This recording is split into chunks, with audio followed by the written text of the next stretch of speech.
Olá, bem-vindas e bem-vindos ao segundo quadrimestre. Eu sou a professora Alessandra Teixeira, para quem não me conhece. A disciplina, então, que eu vou ministrar é essa disciplina Memórias, Identidades Sociais e Cidadania nas Sociedades Complexas, né? Vocês já vão ver no meu primeiro slide que eu subtraí nas sociedades complexas, mas aí a gente vai ter chance de conversar sobre isso, tá? Nessa primeira aula, deixa eu colocar em modo exibição. Então, nessa primeira aula, a proposta é eu apresentar para vocês, primeiramente, o primeiro contato, né, sobre a discussão de memória nas ciências humanas, na teoria social, principalmente. Né. Ela tem um pouco proposta da gente fazer um passeio rápido, né, nas teorias, enfim, e apresentar já algumas grades gerais do problema em si, né, do problema que é, então, a memória, a questão da identidade e a sua relação com a história nas nossas sociedades contemporâneas. Então vamos lá. Bom, essa aqui é uma primeira ilustração que eu tirei de uma publicação do SESC, prometo encontrar referência depois, eu achei bem interessante, né, dar um pouco a dimensão da complexidade aí desse fenômeno social, tá? Primeira coisa, essa brincadeira aí que eu fiz, uma colagem de algumas imagens para a gente ter ideia. Deixa eu tirar minha carinha daqui para vocês verem melhor aqui. Para vocês terem um pouco ideia dessa polissemia do termo memória, né? Quer dizer, a memória ela tanto se refere num primeiro momento, né? Por exemplo, eu coloquei memória-aprendizagem, que é aquela memorização, né? Aquele exercício de vamos decorar, né? Que é a mnemotécnica, e está profundamente ligada às questões cognitivas, como, né, ela expressa essa dimensão mais social ou sociológica que a gente vai abordar, sobretudo aqui na disciplina. Então, coloquei aí vários termos e essas imagens elas se referem a essa multiplicidade, né? Então, aqui uma referência mais à história, né, um pouco a essa pretensão aí de uma ciência moderna histórica. Aqui um pouco a referência a narração, né, dá uma certa sensação que isso aí seria um mundo medieval. Aqui são várias simbologias de uma memória cultural, né, essas duas aqui, essas três, na verdade, muito ligadas à nossa vivência no Brasil, essa aqui já nem tanto, né? Mas, enfim, aqui eu coloquei vários termos e vários sentidos que a noção de memória pode importar. Minha carinha fica sendo sempre um problema aqui na apresentação. Bom, fundamentalmente, a gente vai trabalhar nessa aula de hoje com essa tensão, né, entre a história e a memória, que é, na verdade, uma tensão constitutiva, tanto dos estudos de memória, né, que de algum modo eles se descolam dos estudos de história, quanto da própria ciência histórica, quando ela se propõe a ser uma ciência como tal, né, com esse H maiúsculo, que vai se situar, e, sobretudo, a partir do século XIX. Né? Bom, então eu coloco que essa tensão é uma tensão constitutiva de origem, que remete a outras dicotomias que são fundantes da modernidade, né? E falsas, em certo sentido, e falsas dicotomias, né? Ciência e tradição, escrita e oralidade, razão e emoção, né? Essa é uma dicotomia fundante, né, de toda a ideia do iluminismo, do renascimento, né, de toda essa construção iluminista da razão, né, objetividade, subjetividade, barra identidade, documento e testemunho, né, ou seja, a fonte documental e a fonte oral, né, passado e presente. Tá? E também há uma dicotomia que a gente vai ver que é muito importante nos estudos de história, que é a dicotomia rememoração versus esquecimento. Né? Tanto a rememoração como um dever, né, para o resgate da identidade, né, para trazer uma justiça, né, aos vencidos, e também o esquecimento tanto como uma política de esquecimento, de silenciamento, mas também como o esquecimento como um elemento importante da própria formação da identidade. A gente vai falar disso daqui a pouco. Bom, com isso, de um modo assim importante, eu quero dizer para vocês que a memória, ela é, antes de tudo, a gente já percebeu, um fenômeno muito heterogêneo, muito plural, né? Um fenômeno que atravessa diferentes ciências, né? E mesmo no interior de cada campo científico, de cada campo disciplinar, ela comporta uma heterogeneidade muito grande de abordagens e de perspectivas, né? Então, ela é um fenômeno transdisciplinar por excelência, né, e acho que nessa aula isso vai ficar bastante claro. A gente vai trabalhar com filósofos, com historiadores, com sociólogos, né, com psicólogos, e ela também, como eu coloquei, dentro de cada disciplina, ela comporta diferentes abordagens, o que dificulta a gente pensar que exista uma teoria da memória. Tá? Uma teoria da memória como tal não existe, um estudo da memória como tal não existe, existe um campo de estudos sobre a memória. Bom, nessa aula a gente vai trabalhar basicamente com esses 4 autores, né? O Nietzsche menos, né? Mas sobretudo eles, né? Então Nietzsche, o Raul Wax, o Koselleck e o Nohat, e eles são autores que o que eles têm em comum, embora cada um enxergue essa dicotomia de uma forma, mas o que os une de uma certa forma é que todos eles veem uma diferença, uma separação muito nítida entre memória e história. Embora para cada um, memória e história têm um significado, né, e uma forma de se diferenciar. Mas para todos eles existe essa diferença, e ela é a diferença que, além de ser constitutiva, caracteriza cada uma das ciências. Tá? Para o Nietzsche, que se dedicou num pequeno texto no começo da carreira dele, a olhar para a questão da história da memória, então ele está situado no século XIX, né, e é justamente num contexto em que a história se propõe à história, né, a história positivista, né, a história como ciência, né, isenta, enfim, e a história enciclopédica também, aquela história que vai dar conta de retratar tudo, né. O Nietzsche é muito crítico a essa história, porque ele vê nela já elementos que ameaçam a memória cultural. A gente vai ver que os outros autores também têm essa mesma perspectiva. Porém, né, o curioso na elaboração do Nietzsche é que o Nietzsche atribui a essa tentativa infinita do lembrar, né, a história, né? E esse infinito que inclusive retém o que não deveria ser retido, o supérfluo, e é por reter o que não é importante que ele ameaça a identidade, sobretudo de um grupo, né, de um povo, de uma sociedade. E para ele a memória, ela é mais caracterizada pelo esquecer, né, por aquilo que na verdade seleciona o que deve ser lembrado e o que deve ser esquecido, né? Então ele, nesse sentido, ele tem uma certa inversão de uma percepção sobre o esquecimento e a rememoração. Bom, eu tô bem na carinha do Bergson, né? Aí não dá, né? Aí não dá. Sinto muito. Vamos lá, mudei de lugar. Bom, o Bergson não está entre os autores que eu falei que nós íamos trabalhar, mas nós vamos, né? Principalmente porque é através dele que a gente vai chegar no Raul Wax. Mas vamos lá, o Bergson. Quem foi o Bergson? Ele era um filósofo, né, cuja obra está situada também no final do século XIX. Qual é a grande contribuição do Bergson? O Bergson vai ser aquele responsável por trazer aos estudos de memória e a própria concepção de memória para as ciências humanas, né? Ele extrai das ciências naturais e para aquela concepção restrita da memória como uma função cerebral, né? Ele não nega, mas ele acrescenta uma outra dimensão, que é uma dimensão fenomênica, né? Ele é um filósofo ligado à fenomenologia, né? E ele cria, portanto, essa categoria lembrança, né, como uma categoria, né, como aqui está colocado, uma rica fenomenologia da lembrança. Por quê? Bom, então vamos lá.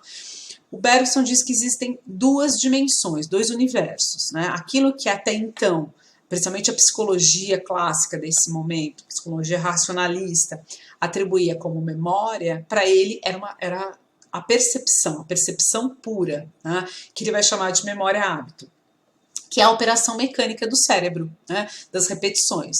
Né, como nós levantamos, sentamos, né, as nossas funções fisiológicas, bebemos água, comemos, enfim.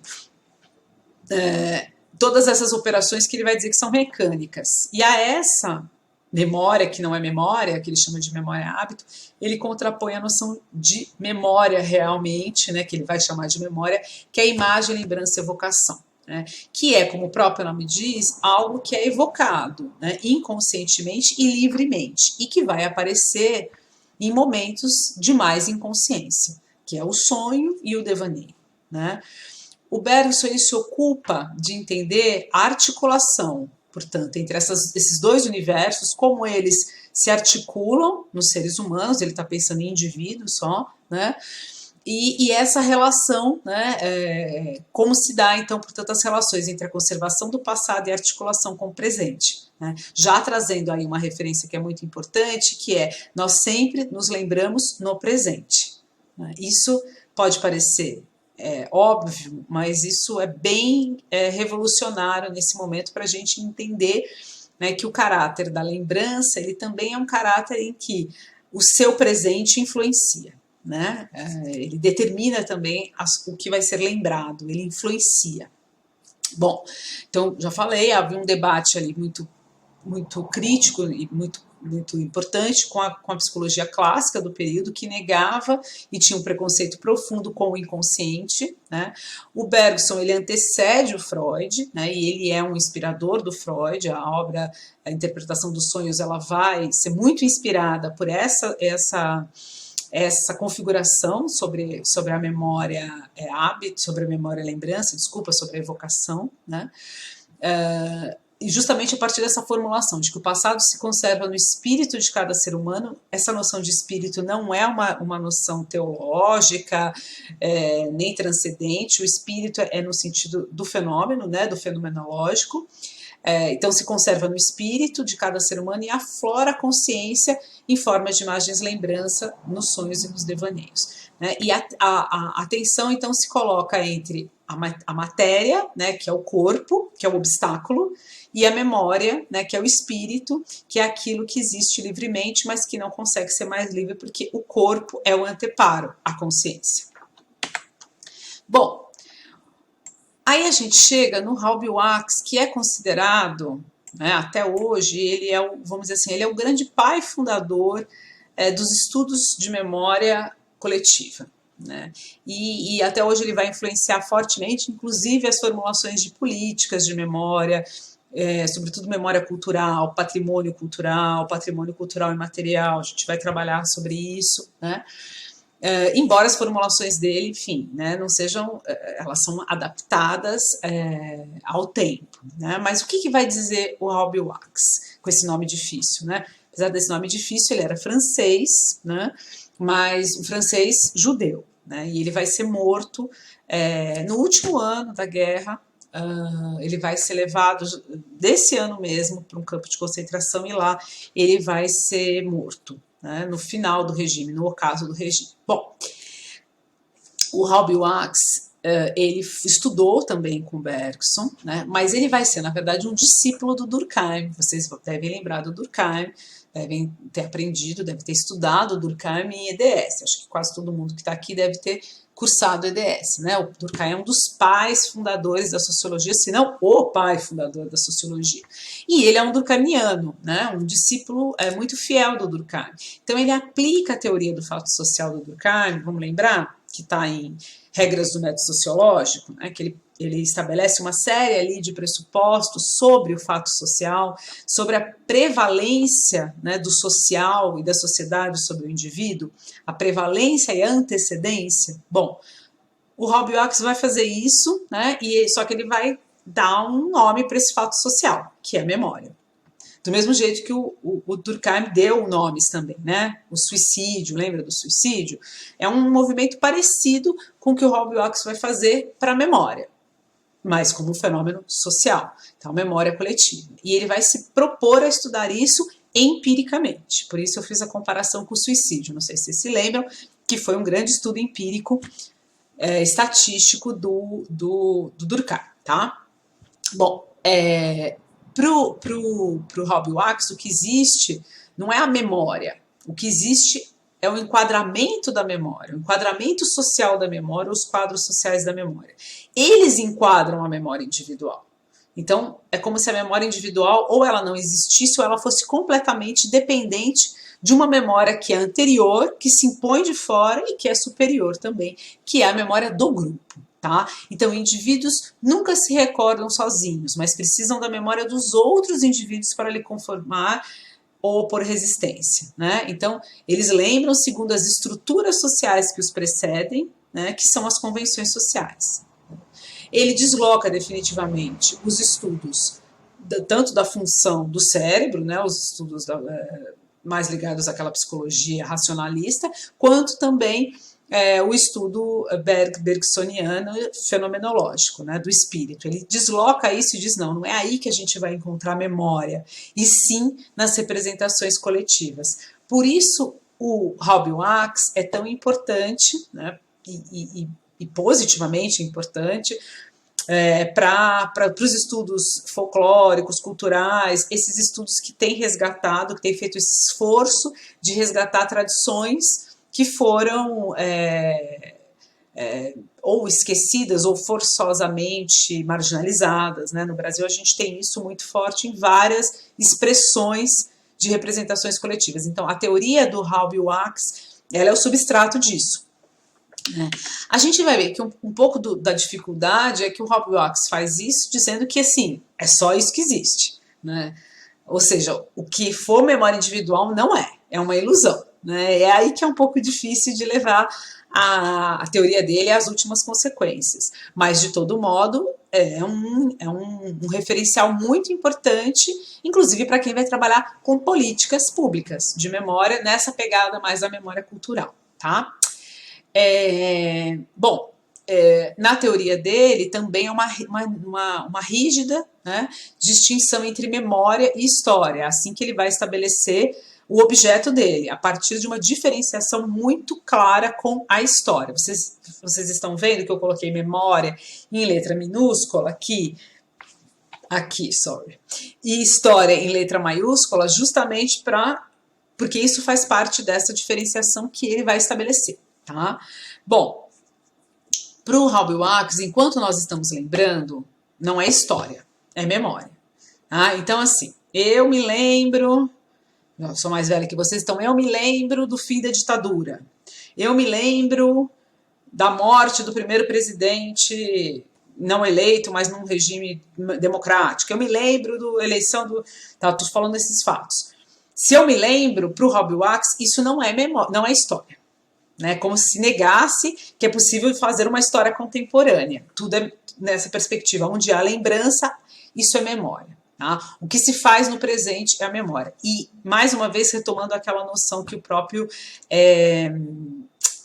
Nietzsche tinha falado, a memória sempre se dá no presente. Eu me lembro hoje. E se eu me lembro hoje, é por quê? É porque o grupo social, na perspectiva dele, que eu estou conectada, inserida, me faz ter esta lembrança. Né? Então é decisivo o presente vai determinar a minha lembrança, vai me determinar a maneira como a minha memória vai se organizar. Tá? Se não há mais recordação, aí sim eu estou no campo da história. Então, negando, por exemplo, o caráter da história oral, né, da narrativa, para o Howell Wax isso não é história. A gente vai ver, eu coloquei aqui, que ele vai dialogar diretamente, criticamente, com os historiadores ali da época, da França, né, da École Analyse, o Marc Bloch e o Lucien Febvre, que na época, nesse momento dessa geração, entendiam muito diferente. Eles eram muito partidários de uma história oral e de uma história que reconhecesse a importância do contemporâneo. Né? Então, só para colocar aí para vocês que ele tinha uma discordância, né, desses historiadores que viam no presente um valor heurístico. Tá? Mas esse era o debate posto. Bom, outra coisa de influência durkheimiana é que para o Howell Wax, esses fenômenos, esses fatos sociais, né, eles garantem a coesão social. Né? Ele é um sociólogo da ordem, como o Durkheim. Então ele não vê, por exemplo, o caráter disruptivo da memória, né? Como a memória pode ser disputada, né? Como a memória pode ser um elemento de desestabilização, um elemento de revolução. Não, o que ele observa são esses caráteres de regularidade que permitem com que um grupo fique coeso, né? E tenha uma identidade, tá? E já a história, ele não vê. A história, ela não tem um caráter identitário, tá? Ela é distante, fria de todo mundo e de ninguém. Bom, existirão memórias coletivas no plural na medida da existência dos grupos aos quais essas memórias estão vinculadas. E a história, não. Ela sempre vai existir, na concepção dele, no singular. Então, de uma forma artificial, ela vai integrar as narrativas numa única moldura, né? Que é uma concepção de história mais clássica nesse sentido, né? Que eu, por exemplo, fui ensinada, né? Aquela história que conta do descobrimento, quer dizer, não tem as outras narrativas, é uma história imposta. Bom, ainda no Hobby Wax, Os Quadros Sociais da Memória é a grande obra do Hobby Wax, de 1925, tá? Reforçando, discordando aí fortemente do Bergson, a memória para ele não é evocação, ela não aparece no sonho, ela não é inconsciente, sim é um trabalho. Né? Ele chama de uma memória-trabalho. A lembrança é uma imagem construída pelos materiais que estão à nossa disposição no presente. Então, a memória não tem um referencial de lembrança, né? E sim de expressar representações que povoam nossa consciência, representações coletivas. Então, a memória individual está condicionada e enquadrada à memória do grupo, e essa a tradição, né? Que é, na verdade, a grande memória coletiva de uma sociedade. Tá? Então você vê a força, o peso da tradição. Bom, aí ele relativiza o peso da memória dos sonhos, né, das representações individuais nos sonhos, da inconsciência. Ele diz que, na verdade, o sonho expressa as situações vividas no coletivo, em coletivo. Ele relativiza a dimensão do inconsciente, dizendo que, na verdade, há momentos de consciência, de estranhamento do sonhador no sonho, todo mundo já viveu isso, né? Sonhar com alguém que já morreu em algum momento e falar, não, mas essa pessoa morreu, ou sonhar que você é uma criança e tal. E ele, então, destaca que o fato de que o sonhador percebe que tem alguma coisa errada já seria um lampejo de consciência. Claro que não é bem assim, né, porque há sonhos em que esse lampejo não aparece, mas, enfim, é a argumentação do Hobby Wax. E outra coisa é que esse campo de convenções sociais, que é esse enquadramento social, são empiricamente observáveis, que é um trabalho que ele fez, né? Ele fazia um trabalho empírico, ele observou manifestações religiosas, manifestações artísticas, grupos de músicos, e isso vai influenciar também fortemente essas políticas de memória cultural hoje, né? No Brasil, por exemplo, né? Tradições de danças, celebrações, né? Tudo isso tem uma inspiração aí do Hobby Wax. Então, ele é uma figura importante. Bom, o emergir da memória e as mudanças no campo da história. Então, isso que eu caracterizei, esses três autores, eles são autores da passagem do 19 para o 20, e a gente tem como um corte a Segunda Guerra Mundial, tá?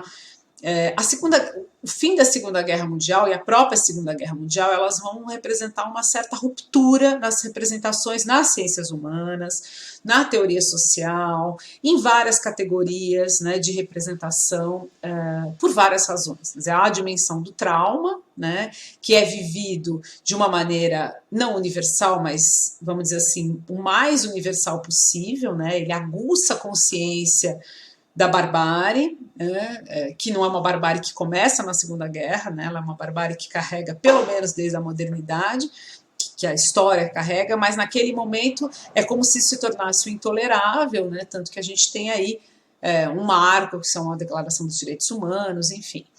E, além disso, há toda uma aceleração dos tempos, né, que mais lá adiante a gente vai chamar de globalização, de revolução tecnológica, enfim, e que vai levar a uma série de mudanças, inclusive no campo da teoria social, na representação sobre a modernidade, né? Vocês já devem ter estudado em algumas disciplinas a noção de pós-modernidade, os pós-modernos, os pós-estruturalistas, enfim. Isso tudo vai provocar em diversos campos uma mudança importante, mas no campo da história e da memória vai sem dúvida ser uma ruptura, tá? Então eu coloco, né, desde a segunda metade do século XX, mas mais fortemente a partir dos anos 60, isso vai provocar uma retomada, vamos dizer assim, da valorização do campo da memória e da história oral. Aquela ciência histórica que se consagra no século XIX e parte do século XX, né, como uma ciência positivista, em que os fatos se sobrepõem, né, é a verdade dos fatos, né, há o sonho do historiador positivista que é isento, enfim, isso tudo vai quebrando a ideia de uma linearidade, de uma evolução, né? E com isso o campo da memória começa a ganhar um destaque, né? Um novo destaque. Bom, eu falei da Segunda Guerra Mundial, há mais adiante as lutas e guerras descoloniais na África, né, que também, sobretudo na África, que também vão provocar fissuras nessa representação, né, de um progresso, de uma história linear, os regimes de exceção e ditaduras da América Latina, o apartheid na África do Sul e os seus ocasos, que vão, né, também provocar, né, percepções sobre violência e necessidade de uma revisão histórica, de uma revisão de uma política de memória de verdade, né? Eu coloquei aí uma pergunta, né, se essa percepção dessas violências vai aguçar uma outra percepção sobre todos os genocídios já cometidos desde a modernidade. Isso fica uma questão, né, para a gente pensar. E o colapso das metateorias, que eu falei um pouquinho para vocês, das identidades centradas, a emergência do pós-moderno. Tá? As metateorias, para quem não sabe, são as teorias como o marxismo, o positivismo, o iluminismo, né? O próprio... a teoria do Freud, né? A psicanálise, enfim, que propõe explicações totais, né, explicações do mundo a partir de grandes categorias, de estruturas, né, e não reconhecendo a fragmentação do mundo, a fragmentação das identidades, né. Então, isso colapsa de uma certa forma, não é que o marxismo deixe de existir, né, que o iluminismo ainda orienta alguma coisa, mas passa a haver uma crítica em relação a essas metateorias, no sentido que elas não dão conta, né, de sujeitos que foram ocultados, né, de histórias que foram desvalorizadas, de identidades, né, como de identidades de gênero, né, a questão étnico-racial, enfim, tudo isso eclode neste momento, sobretudo a partir dos anos 60, e há outros fatores aí que eu nem coloquei aqui, né, como movimentos por direitos civis, enfim. Mas esse é um pouco o contexto, né, em que as coisas acontecem. Há uma crise nos paradigmas da história, né, isso eu já falei um pouquinho, né, no outro slide, né, que assim, a história do século XIX e uma parte do século XX, ela se pautou por paradigmas positivistas e historicistas, né, o que são esses paradigmas? O historicismo e o positivismo aqui.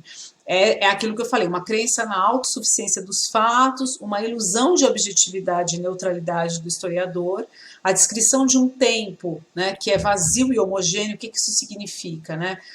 A narrativa histórica linear, né, sempre pensando na ideia de progresso, né, quase como uma perspectiva evolucionista. Então, existe uma história universal que vai se desdobrando, né, e não uma série de rupturas, uma série de ocasos, né. O Walter Benjamin, que é um autor muito importante, um filósofo da teoria, que faz parte do grupo da teoria crítica, né, de Frankfurt, que já começa, já no período entre guerras, a fazer uma crítica, né, à modernidade. Eles são os primeiros a fazer isso. Ele tem uma crítica muito forte a esse tipo de historiador, né, que é o que ele diz, que esses historiadores se identificam com os vencedores, né? Eles têm uma ausência de autocrítica, ou seja, do lugar em que eles estão, quem eles são, que lugar eles ocupam, e a crítica do passado. Isso faz com que eles se identifiquem com os vencedores e enxerguem a história como um eterno caminho para o progresso, né? E o Benjamin diz que, na verdade, uma história né, que dê conta, né, de fato, de fazer jus, né, aos vencidos, né, é uma história que vai ser contada a contrapelo. Essa é a visão, o quadro que ele descreve. A gente vai ter chance de conversar um pouquinho mais sobre isso. E ele propõe que isso seria a tarefa do historiador materialista, né, do materialismo histórico, que era, enfim, ele estava vinculado, enfim, de algum modo, ao marxismo do período, né?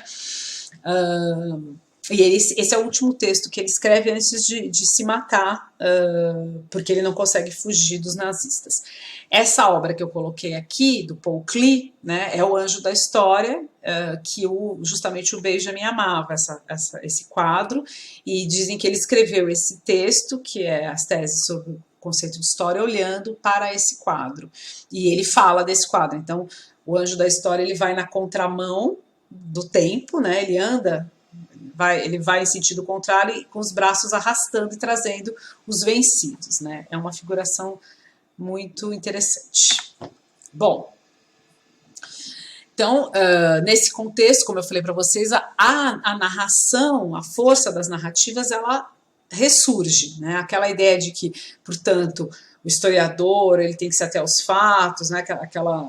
Aquele delírio positivista, né, da isenção e tal, isso vai perdendo força e vai ressurgindo o interesse pela microhistória, a história oral, o testemunho, as biografias, a história da vida cotidiana, né, que são várias técnicas, metodologias aí da história, da sociologia, da antropologia, que a gente usa e valoriza até hoje, tá? Ao mesmo tempo, aparece uma crítica, né, a essa centralidade do foco narrativo, né, no sentido de uma advertência, né, que tomá-lo de uma maneira absoluta, ou seja, né, toda a história ela depende da narração, né, pode levar a uma negação dos fatos, né, e nesse sentido a um relativismo radical e ao revisionismo, né. O revisionismo é uma escola, uma tendência, enfim, que ficou muito conhecida e até hoje, né, autores revisionistas, por exemplo, que negam fatos históricos notórios e recentes, né, como o próprio Holocausto, né. O Pierre Vidal-Naquet tem um livro em que ele faz toda uma crítica aos revisionistas, né. Então diz que há um risco de se tratar a narração como centro da história e abandonando a dimensão dos fatos, né? Então, reduzir a história a um simples jogo de linguagem.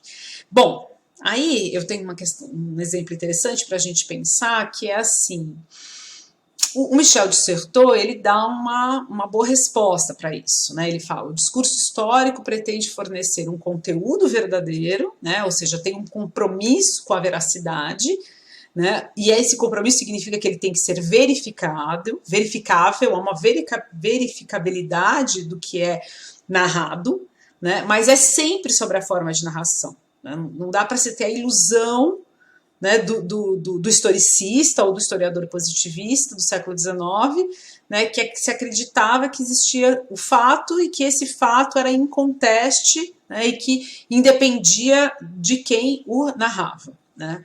E aí eu vou dar um exemplo muito interessante da nossa história. Né? Então veja, portugueses chegaram ao Brasil, ou espanhóis chegaram à América. Né? Isso é um fato. Né? Chegaram em 1495 ou 1492, sei lá, em 1500. Eles chegaram e lá se instalaram, né? E, bom, aí a partir daí, né, você pode dizer que eles descobriram esses lugares, esses territórios, que é a história oficial, que, por exemplo, eu fui formada nessa história, né? Porque lá quando eles lá chegaram, havia uma situação de não humanidade, né? Havia bárbaros, haviam semi-animais, né? Essa é a configuração, né? Em algum momento um pouco idílica, né? De um bom selvagem, mas é isso, né? E aí eles trazem a civilização. Essa é uma forma de narrar. Né? Existe uma outra forma de narrar, que é o seguinte, eles invadiram territórios que eram ocupados, né, há provavelmente séculos, por civilizações, que não eram menos nem mais, eram diferentes, e que eram portadoras de cultura, e que eram portadoras de saberes, né? E também essas civilizações negociaram, resistiram, tentaram, enfim. Mas percebe? O fato é, eles chegaram. E eles venceram, né? Sob certo aspecto.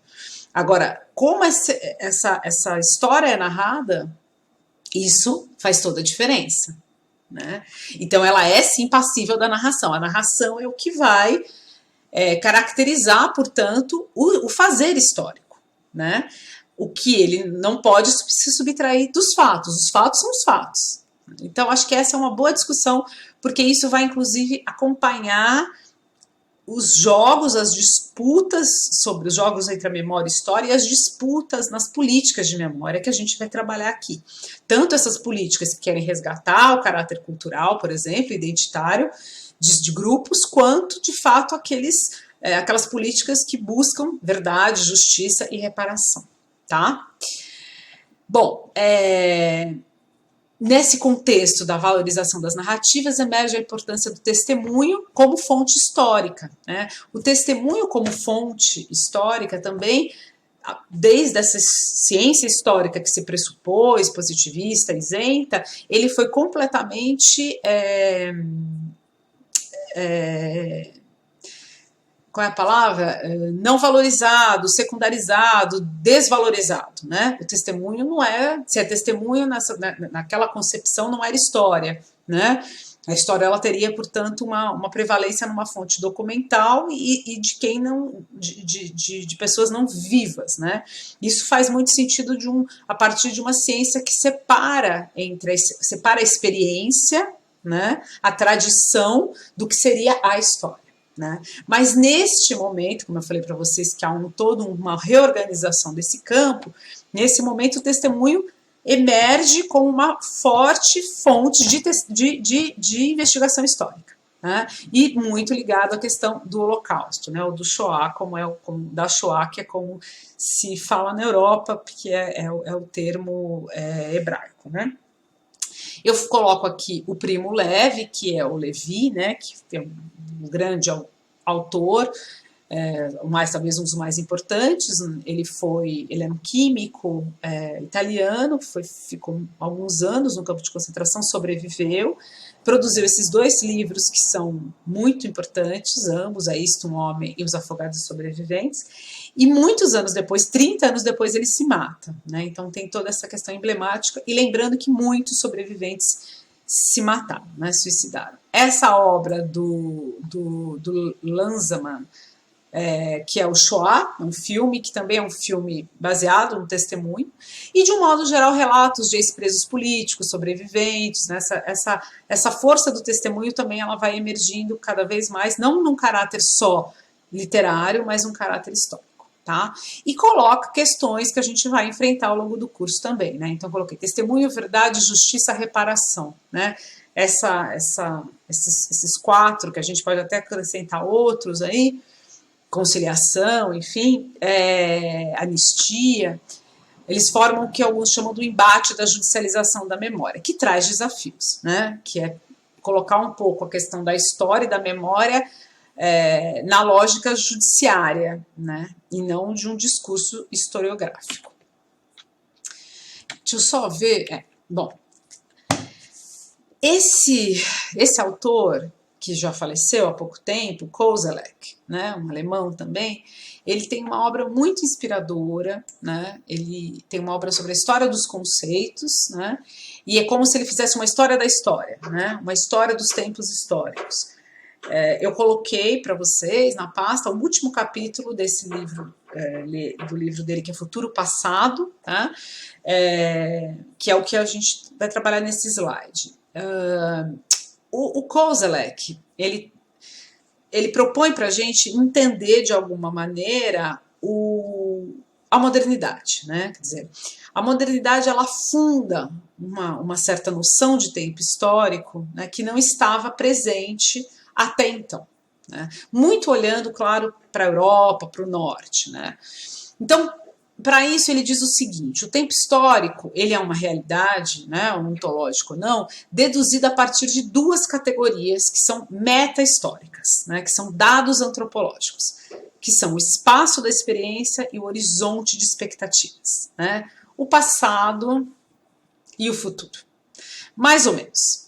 A recordação e a esperança, vamos dizer assim. Se bem que a experiência é mais que a recordação e a expectativa também é mais que a esperança. Bom, o que ele vai dizer? Ele vai dizer que até a modernidade, aí ele está pensando sobretudo no mundo camponês, idealizado ou não, essas duas categorias elas eram vividas ao mesmo tempo, não havia uma diferença entre o espaço da experiência e o horizonte de expectativas, né? Porque a experiência, ela informava, né, os saberes, a vida, né? Ela era transmitida continuamente, né, entre gerações, na comunidade, né? E isso já era, portanto, a predição do futuro. Né? Ou seja, não tinha noção de futuro, não existia o futuro. Essa cronosofia, ela é passado, presente e futuro, ela é muito instaurada com a modernidade. O que existia era o tempo vivido. Né? Então você sabia o que era a vida, né? que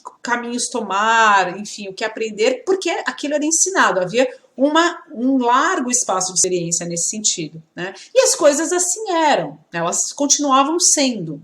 Né? Não havia grandes mudanças, nem grandes rupturas.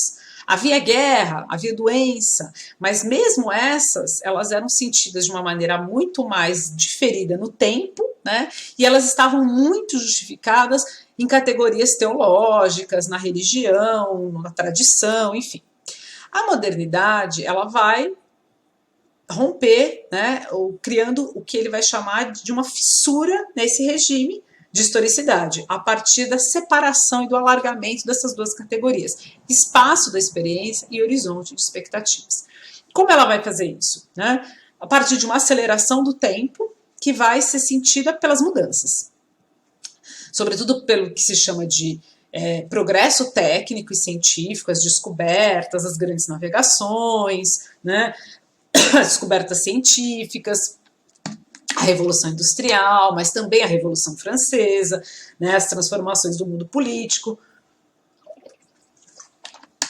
E elas vão distanciar aquele campo que antes era um campo homogêneo. Né? Então, eu coloquei essa frase dele. No mundo camponês, no mundo camponês e artesão, né, que era esse mundo pré-urbano industrial, as expectativas eram sustentadas pelas experiências que se transmitiam aos descendentes. Né? E a modernidade rompe isso. Né? Como ela vai romper isso? Com essa ideia do progresso. O progresso, então, vai ser o futuro. Um futuro portador de progresso que é absolutamente desconectado com a experiência, da experiência. Então, eu não sei o que virá. Eu só sei que será muito diferente. Né? Quem, inclusive, dá esse nome, progresso, como uma categoria e carrega ela de sentido, é o Kant. Exatamente para dizer, o futuro não é passível de predição. Né? Isso vai fazer com que a experiência que era sentida como rica, né, como cheia, né, como fértil, como orientadora, ela vai ficar pobre, porque nada daquilo que vai acontecer eu tenho qualquer condições, né, de ou prever ou de entender. As mudanças vão ocasionando esse sentimento. Então isso vai alargando o horizonte de expectativas à custa de uma diminuição do espaço de experiência. Né? Então, um futuro portador de progresso modifica o valor histórico ao passado. Quer dizer, aquele valor fundante, orientador do passado perde, portanto, essa importância. Né? Bom, e o que vai acontecer a partir da segunda metade do século XX, em que essa noção de progresso ela vai perder essa noção positiva, né, que ela carrega. Né? Claro que esse texto do Koselleck é escrito em 79, né? Depois de 79 a gente tem, nos anos 90, 2000, a gente vai ter uma segunda revolução, né, industrial, ou terceira, né, que é a revolução das tecnologias digitais, da informação, a era da informação. É possível até dizer que ele talvez não tivesse escrito esse mesmo texto nesse outro momento. Mas, de fato, a crítica ao progresso está posta. Né? A desilusão em relação à ideia de que há uma evolução, né? De que a percepção de que o meio ambiente, o problema da sustentabilidade, as guerras, a pobreza, né? A informação que se aumenta, então nós sabemos as misérias que acontecem, enfim, tudo isso faz com que a expectativa, né, ela também se comprometa. A ideia da esperança, do horizonte de expectativas informado por um progresso que sempre traria o melhor, né, os regimes políticos mais democráticos, mas, enfim, isso cria uma perda profunda, né, essa orientação ao futuro. Só que não temos também mais a experiência foi completamente dilapidada nesses 300, 400 anos, né? Com isso, o que fica? Né? Fica o que autores chamam de um presente exposto. Então, por isso que nós não temos o futuro, não temos o passado, que a gente tem um presente vivido intensamente, né? As redes sociais, o exagero das informações, isso expressa um pouco. Só que esse presente também é um abismo, né? Como essa foto mostra um pouco, né? Bom, e aí a gente vai ter algumas saídas para isso. E a própria revalorização dos estudos de memória, né? Ou no nível individual, a busca das árvores genealógicas, deixa eu ver meus antepassados. Isso tudo tem um sintoma, né? Desse, segundo Koselleck, né? Dessa fissura que se aprofunda, né? E desse presente exposto. Bom, o último autor, que essa aula já está grande, mas eu falo pra caramba, né? Vocês já devem ter percebido, quem não me conhece. O último autor é o Pierre Nora, que ainda é vivo, né? Bem velhinho, mas é vivo. O Pierre Nora, ele é um historiador que lá pelos anos 80, né, que é o data dessa obra, ele assume uma cátedra na universidade, lá no Instituto de Altos Estudos Sociais da França, ele assume uma cátedra que é a história do tempo presente, tá? Ou a história contemporânea, né? E aí ele vai justamente fundar esse grupo, né, que é um grupo que vai estudar não a memória, mas o que eles vão chamar de lugares da memória. Né? É uma publicação, essa daí é um dossiê com vários artigos, e o dele é o que abre e é o que a gente vai trabalhar, tá? Bom, o que o Nora vai estabelecer, né, tal como o Howell Wax, uma rígida e sistemática diferenciação entre a memória e a história. Tá? Bom, e veja, eles estão separados por 50 anos quase, mas essa diferença ela permanece, mais de 50 anos, ela permanece muito rígida e o contexto, claro, é diferente. Bom, então, o que ele está dizendo? A memória é carregada de corpos vivos, aberta à dialética da lembrança e do esquecimento, né? Isso como Nietzsche, né? Inconsciente, mas a inconsciente aqui não é na dimensão bergsoniana, não é no sentido do inconsciente, da psicanálise, né? É sim aquilo que não é pensado para, quer dizer, ela é mais no sentido da evocação, né? Nesse sentido, sim. É um fenômeno sempre atual, ele é sempre vivido no presente, né? Então tudo que a gente chama de memória hoje, ele diz que não é memória.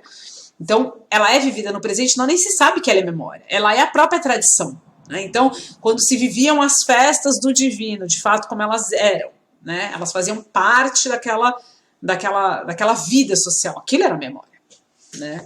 Pro know-how. Afetivo, mágico, composto de detalhes, emerge de um grupo que a une, né, coletiva e plural, se enraiza no concreto. Isso é a memória. Tá? A história é totalmente diferente, né? E nesse sentido, nós, das nossas sociedades urbanas contemporâneas, pelo menos aqui, né?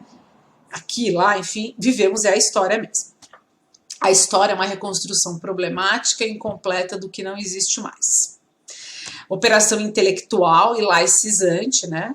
Exatamente aquela de entrar nos cânones, né, das ciências validadas, demanda análise e discurso crítico. É deslegitimação e dessacralização do passado vivido. Né? Então, ela tenta explicar o que é uma cantiga de jaré, que eu vou falar daqui a pouco, ou o que é um ritual. Ao tentar explicar, ela dessacraliza, né? E ela laiciciza, porque ela tenta usar as categorias da racionalidade moderna para explicar. Pertence a todos e pertence a ninguém. Vocação para o universal, tá? E aí essa frase dele, que é importante, o preço da metamorfose histórica da memória foi a conversão definitiva à psicologia individual. Então o que ele está dizendo é o seguinte, o que existe hoje é a tentativa de rememorar individualmente.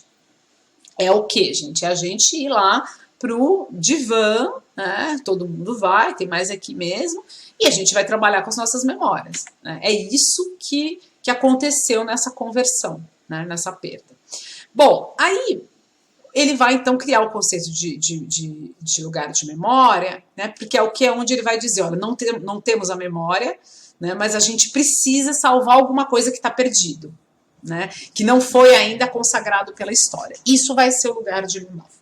Eu coloquei uma advertência aqui, para quando vocês forem ler o texto, que o texto, assim, ele é cheio de referências da França, tudo que ele pensa é a França, os símbolos da França, as questões da França, né, o problema da história da República, do Estado laico, aquela tensão do mundo camponês idealizado e tal. Então é uma visão muito eurocentrada, é claro que ele não está minimamente pensando que existem os indígenas, né, que existem os caboclos, mas enfim, ele dá categorias também que nos ajudam a pensar. Né? Os lugares da memória do Nohar também vão ajudar, falando sobre a terceira aula, né, a pensar nas formas de salvaguarda, né, de patrimônios imateriais, né? Como eu comentei com vocês, né? Os livros dos saberes, enfim. Então, esse conceito do lugar de memória vai ajudar e vai instrumentalizar políticas contemporâneas, tá? De memória cultural. Bom, o que ele falou, então, consagramos lugares de memórias porque não temos mais meios de memória. O meio de memória era a vida social, coletiva. Né, que de fato era verdadeira, aquelas expressões culturais. Então, como isso não existe mais, né, por conta do fim, né, dessa memória a partir da história, com a industrialização, precisamos lugares para consagrar. Né? É a ideia de que houve um arrancar da memória pela história. Isso eu já falei, né, é uma mesma perspectiva do Benjamin. Tá? Tudo que chamamos de memória hoje não é memória, é história. É vontade, é necessidade de memória, tá? Porque também a memória não é exatamente a história, é aí o jogo difícil das palavras. Então, o lugar de memória pro Nohar é o seguinte, ele se constitui, a memória hoje, como ela não existe como naquela configuração original, ela se constitui em três figurações. A memória dever, eu tenho que lembrar, né? Eu vou no divã e lembro, ou eu vou numa festa, ou eu vou fazer um ritual XYZ. A memória arquivo, né? Que é aquela necessidade de registrar tudo, porque eu não sei o que deve ser lembrado, é só a gente lembrar dos nossos celulares, tirando foto de tudo quando a gente vai, em todos os lugares. Né, até porque a gente não precisa relevar mais foto nenhuma, como era no passado, né, revelar. E a memória à distância, ou seja, eu não vivo essa memória, né, como Hobby Walkers desenhava, eu não vivo, essa memória não é vivida, né, é uma memória de alguma coisa que foi e que eu preciso trazer, né, que não se aproximam em nada do autêntico caráter da memória. Bom, e os lugares? Então, o que são os lugares? Os lugares, eles nascem dessa percepção de que não existe mais a memória espontânea. Por isso, eu preciso de datas, de monumentos, de arquivos, de símbolos, para impedir o esquecimento. Né? Então, o que constitui os lugares de memórias é o desejo da memória. Né? E existe aí uma ambiguidade, né? Que é o seguinte, eu tenho desejo de memória, eu não tenho a memória, essa memória também não está na história, né? Ela não pode cair no esquecimento, então eu consagro um lugar de memória, que pode ser uma data, que pode ser um símbolo, né? Que pode ser um ritual, só que ao fazer isso, né? Eu definitivamente abandono ela do limite da memória, e ela definitivamente vai para o domínio da história. Só que se eu não fizer isso, ela se perde. Então, existe aí uma dialética pro Nohar que é invencível. Né? Eu resgato ela do esquecimento, mas eu jogo ela para os braços da história. Porque aí ela vai se tornar, de fato, um objeto de história. Né? Ou não. Aí a gente pode discutir, né? Porque existe uma disputa. Bom, os lugares, então, não são só lugares materiais, né, físicos, isso já ficou claro para vocês, existem datas, né, rituais, enfim. Então, ele fala que eles coexistem aspectos materiais e simbólicos e funcionais em todos os lugares, então, mesmo num arquivo, né, tem que haver, a imaginação tem que investir de uma aura simbólica, senão não é um lugar de memória, é um lugar de história, tá? A disputa e a metamorfose em torno do seu significado também caracteriza um lugar de memória, que é por isso que eu falei para vocês, não é tão simples que ele cai nos braços da história. Então, o 20 de novembro, por exemplo, é um lugar de memória, né? Ele emerge do movimento, uma luta do movimento negro para reivindicar uma data que desse conta, né, de mostrar as lutas e as resistências, né, dos sujeitos escravizados, né, durante a escravidão. E nada melhor do que a figura do Zumbi de Palmares. Então, o 20 de novembro é um lugar de memória. Só que o 13 de maio, que era um lugar de história, né, também vem sendo reivindicado como um lugar de memória. Por quê? Porque há grupos que dizem o seguinte: o 13 de maio não foi simplesmente o resultado, né, de forças ali e que a princesa assina porque não tinha mais o que fazer, havia uma pressão. Ou seja, isso também obnubila, né, todo um movimento, toda uma luta de Luiz Gama, dos abolicionistas, que também resultaram no 13 de maio. Então, o 13 de maio também pode ser um lugar de memória. Ele é um lugar de história e pode ser de memória. Então, tem um jogo, né? Existe um jogo permanente que pode se instaurar entre esses dois lugares, de memória e de história, né? A diferença é que os objetos de história têm referenciais na empiria, são apreensíveis na empiria, e os de memória não têm uma aferição imediata, eles precisam dessa mediação que eu estou falando para vocês, né? Então, não é simplesmente um busto ali que está explicando por si só, a menos que eu vá lá e pinte esse busto, ou que eu arranque esse busto, enfim.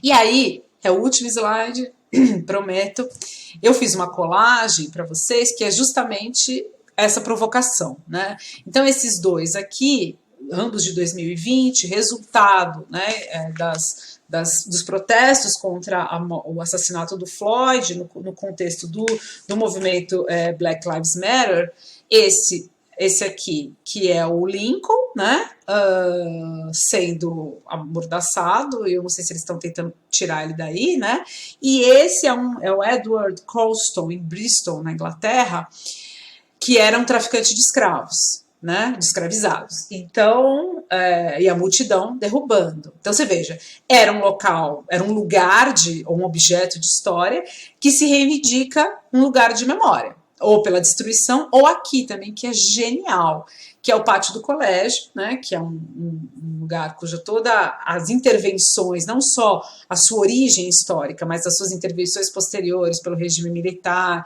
que construiu isso aqui para fazer uma alusão à construção original, enfim, tem toda uma referência tanto aos jesuítas que catequizaram os índios, tal, quanto à colonização, quanto à opressão, quanto à ditadura militar, e aí tem essa pichação, olhai por nós, né, que é um dialeto, enfim, uma categoria reivindicada pela periferia, né.